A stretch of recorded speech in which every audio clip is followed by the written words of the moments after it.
Cosas como que pasa la cosa de cocina, la trapo, ese también, como que pasa es la cada gente casa que lo limpio. Como es la pajilla, también es como la tienda, más pelado, solo compra la mercado, más caro. Pues muchas gracias. De nada. El sorgiment d'un comerç multicultural no implica només un canvi en la procedència dels propietaris. Vol dir també que en les noves botigues hi trobarem nous productes i nous clients, amb uns costums i uns hàbits de compra diferents.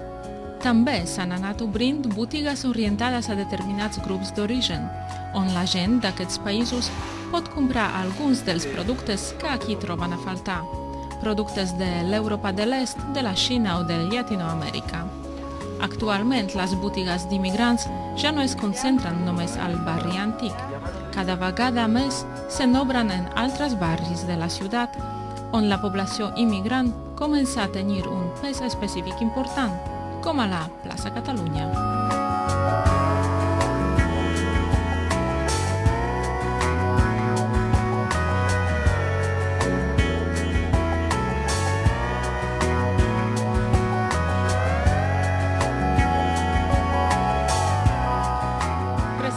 Ens trobem a una d'aquestes botigues, al carrer Lleida, molt a prop de plaça de Catalunya. És un colmado latino i ofereix productes de tota Llatinoamèrica. Entrem-hi.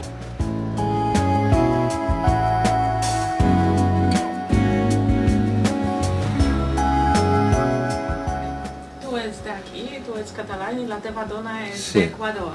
Sí. Com us vau conèixer i com se us va acudir la idea d'obrir una botiga? Bueno, ens vam conèixer de casualitat, vull dir, de casualitat d'aquestes tan grans. Jo no m'imaginava mai que podria estar amb una persona immigrant, perquè ja és immigrant, d'Equador, i es va donar una sèrie de circumstàncies i bueno, ens vam conèixer.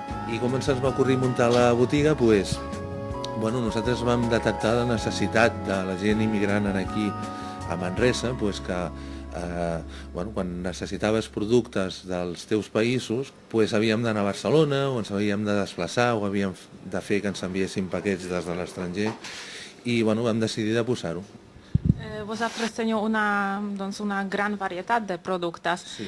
I com és què productes podem trobar a la vostra botiga que no trobaríem en altres botigues de Manresa? Doncs pràcticament tot, perquè clar, nosaltres tenim productes de tota Llatinoamèrica, no? Vull dir, tenim des d'Argentina fins a Mèxic, passant per Xile, per Equador, per Colòmbia, Perú, Bolívia, de tot arreu, no?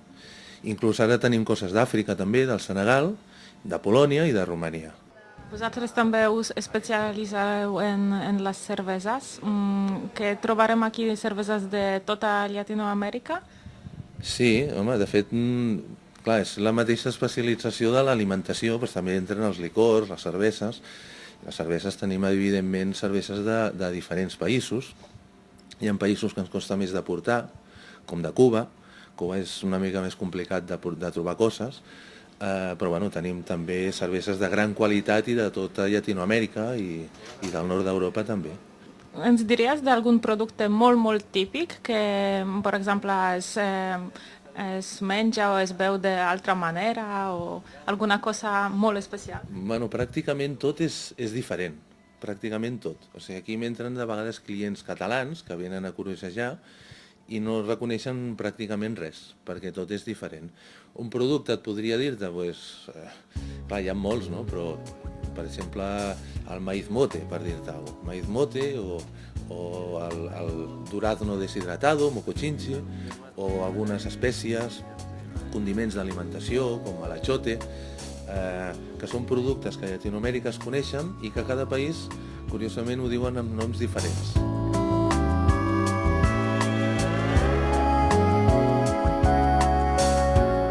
Ja ho veieu, a les noves botigues de Manresa podeu trobar un gran ventall de productes procedents dels diferents països del món. I no cal dir que aquestes botigues estan obertes a tothom.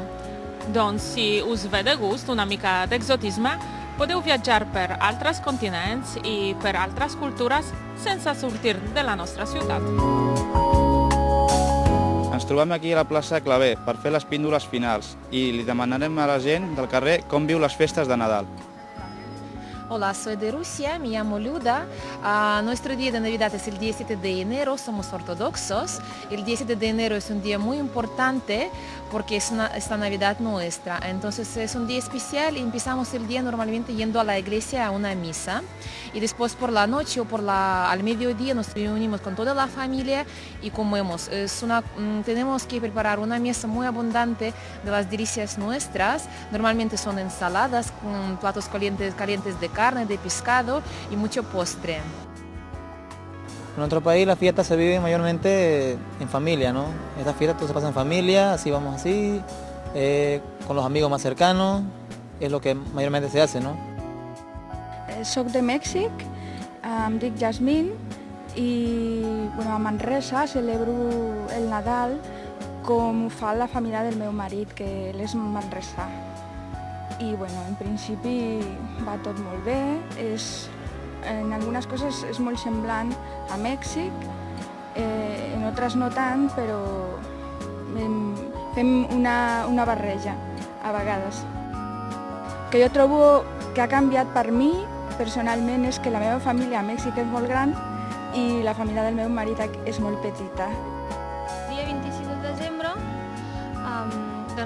tots els nens i els joves i els adults i tots surten pels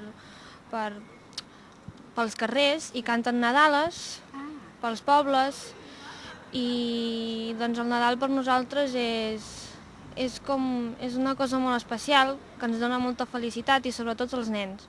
Sobretot als nens dona molta felicitat perquè venen els regals. Soc de Colòmbia. En Colòmbia vivim el Nadal d'una manera molt especial. Comencem des del 7 de desembre, que celebrem el Dia de la Virgen, l'Año Viejo, que vol dir és un ninot, l'omplim de pólvora, de paper, perquè clar, a les 12 cremem aquest any vell, con tot lo vell d'aquest any que ha sigut terrible i lo bo, bueno, i es crema a mitjanit, fem globus, ens posem les bragues grogues perquè això dona sort. També quan donen les 12 agafem les maletes i sortim corrent. Bueno, tenim moltes agüeros, no sé com ho dir això en català. Jo sóc el Youssef, un noi magrebí musulmà i com a tal no celebrem les festes de Nadal. Encara així us desitgem un bon any nou i unes bones festes. Fins aquí ha arribat el tercer programa del Gresol, de Bages per a tothom i TV Manresa. Si us ha agradat, ja sabeu que cada dijous primer de cada mes podeu veure.